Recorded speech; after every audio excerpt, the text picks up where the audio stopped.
Good morning students, today we read lesson number 3 first how when and where. इसका हम लोग portion number 3 कर रहे हैं। प्रीवियस 2 वीडियो में मैंने आप लोगों को इसके बारे में सारा कुछ समझा दिया था कि डेट्स कैसे इंपॉर्टेंट होती है, उसके बाद में किस तरीके से चेंजेस थे, इतिहास हमारा जो है कैसे अवधियाँ तय करता है, कैसे इसमें डिसाइड होता है, उसके बाद में जो है कैसे कॉलोनिज्म क्या होता है, इन सबको पढ़ लिया था। अब आ जाइए आप लोग पेज नंबर 5 पर।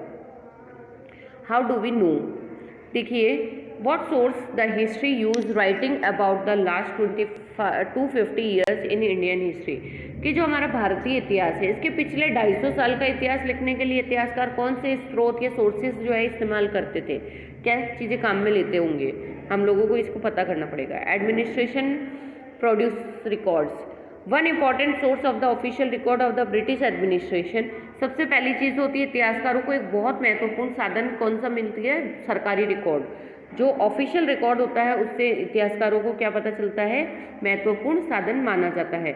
और जो ब्रिटिशर्स जी मानते थे कि उनकी चीज़ों को लिखना बहुत महत्वपूर्ण होता है, इम्पॉर्टेंट होता है, उनके लिए हर इंस्ट्रक्शन, हर प्लान और जितनी भी नीतियाँ, policies, decision, agreement, investigation had to be the clearly written up. ये लोग जो अपने फैसले, सहमति, जांच, उसको साफ सफाई से लिखना उनके लिए ज़रूरी होता था। ऐसा करने के बाद वो चीज़ों को अच्छी तरह अध्ययन करते थे और उन पर जो है डिबेट्स भी होते थे। और इस समझदारी के चलते ज्ञापन, टिप्पणी और प्रतिवेदन पर आधारित शासन की संस्कृति पैदा हुई। इसके बाद में क्या हुआ था कि बहुत सारे this convention produce in the administrative central of the memos, notice and the reports, ये सब चीज़ें लिखी जाने लगी थी।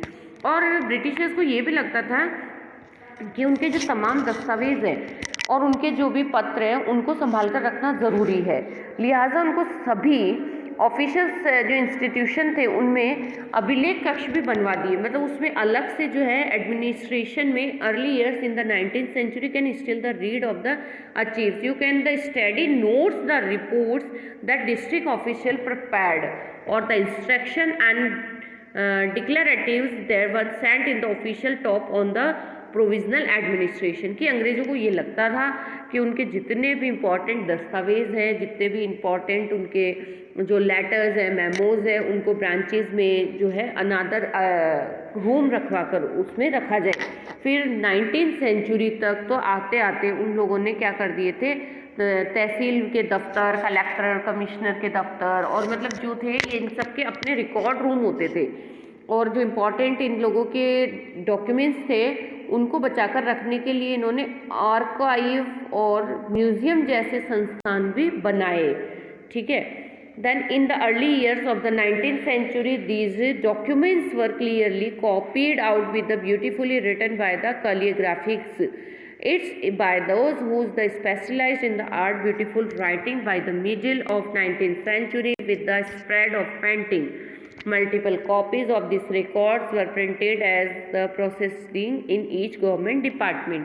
कि जो 19th सेंचुरी की शुरुआत में एक शाखा से दूसरी शाखा, मतलब एक ब्रांच से दूसरी ब्रांच तक इन लोगों के लिए लेटर्स और जितने भी जो ज्ञापन होते थे वो भेजे जा सकते थे। और अब तैयार किए गए नोट्स और रिपोर्ट्स को ये लोग पढ़ सकते हैं, अफसरों के लिए भेजे गए, अधिकारियों के लिए भेजे गए निर्देश और सुझाव देख सकते हैं। 19th सेंचुरी की शुरुआत के सालों में इन दस्तावेजों को सावधानी पूर्वक नकलें बनाई जाती थी, मतलब उनकी कॉपी बना देते थे। यहाँ पर देखिए एक फ़ोटो दिया हुआ है, इस फोटो को ध्यान से देख लीजिए। ये है national archives of Indian come up in the 1920 कि भारतीय राष्ट्रीय अभिलेखागार जो 1920 के दशक में बनाया गया था। इसको हिंदी में बताती हूँ मैं कि जब नई दिल्ली का निर्माण हुआ तो राष्ट्रीय संग्रहालय और राष्ट्रीय अभिलेखागार दोनों ही वायसराय के निवास के नज़दीक बनाए गए थे। इससे पता चलता है कि अंग्रेज़ों की सोच में इन संस्थानों का कितना भारी महत्व था। मतलब कि वायसराय जो होता था उसी के घर के पास में इसलिए होते थे ताकि वायसराय को कोई भी काम हो तो यहाँ पास में ही काम कर सके, और दूसरी बात की इम्पॉर्टेंट होते थे इसीलिए उसके बंगलों के आसपास में बनते थे। नेक्स्ट देख लेते हैं। नेक्स्ट ये कह रहा है कि सर्वेज बिकम इम्पॉर्टेंट, कि जो सर्वे होते हैं, सर्वेक्षण, उनका भी कितना महत्व था। मतलब ये सारे पास्ट की चीज़ें हैं जो ही अब चलती जा रही है, बस इनको थोड़ा मॉडिफाई ज़रूर कर दिया है, यही चीज़ बता रही हूँ मैं आप लोगों को यहाँ पर। The practice of surveying also become common. Become common under the colonial administration. The British believed that the country had been properly known before it could be efficiently administrated. कि जो उपनिवेशिक शासक के दौरान सर्वेक्षण का चलन भी महत्वपूर्ण हो गया था।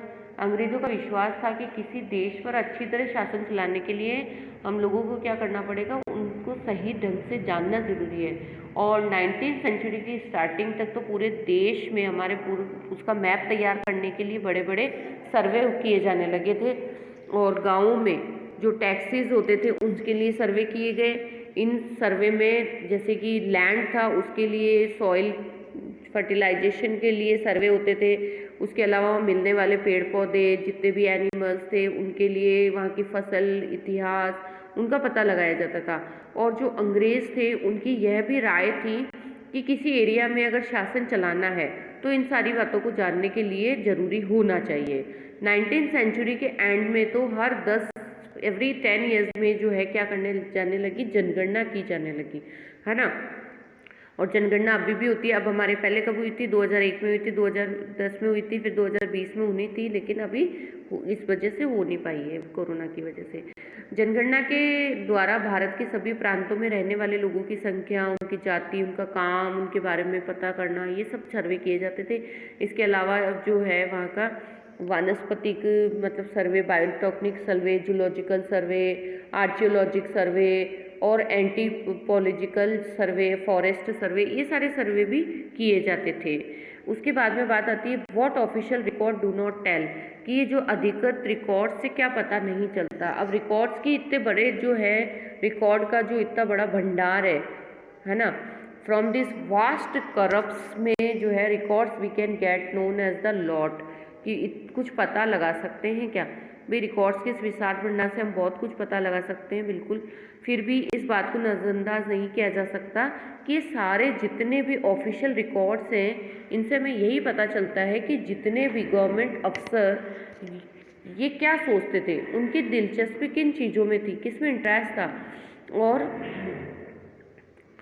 इसके लिए वो किन चीज़ों को बचाए रखना चाहते थे।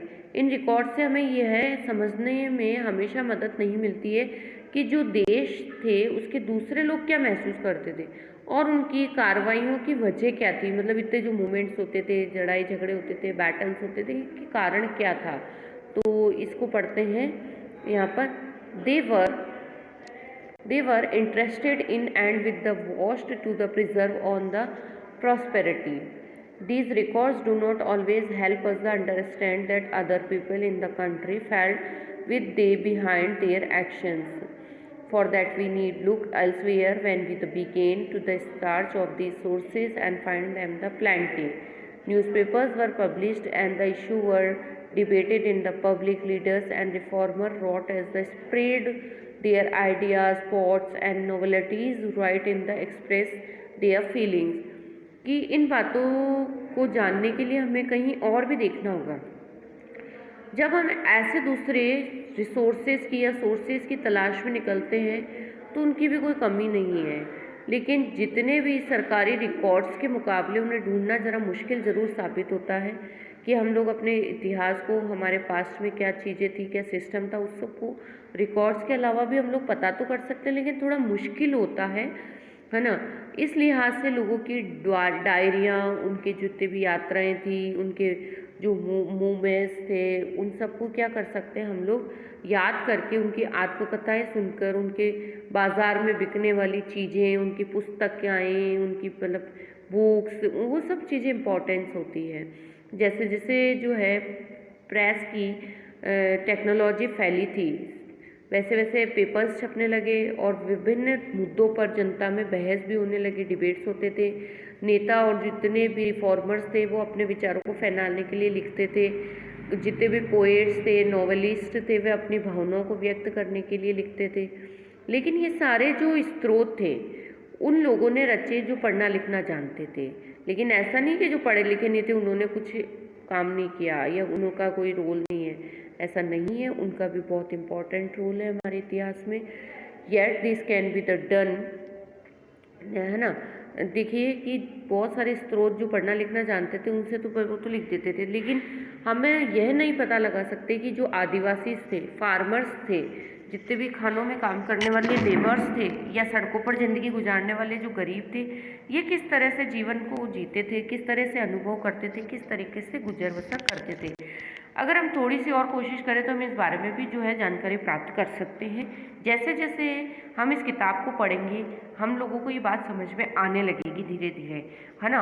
और इसको पढ़ने के बाद में पता लगेगा कि कैसे लोगों की लाइफ थी, कैसे लोग सेटलमेंट करते थे, कैसे लोग रहते थे, और किस तरीके से जो है ब्रिटिशर्स की जो सोच थी उसको बिल्कुल ख़त्म कर दिया था। यहाँ पर ये जो है हमारा चैप्टर कंप्लीट हो गया है। अब हम लोग जो है नेक्स्ट सेकंड चैप्टर जो है उसको पढ़ेंगे, फ्रॉम ट्रेड टू टेरिटोरी।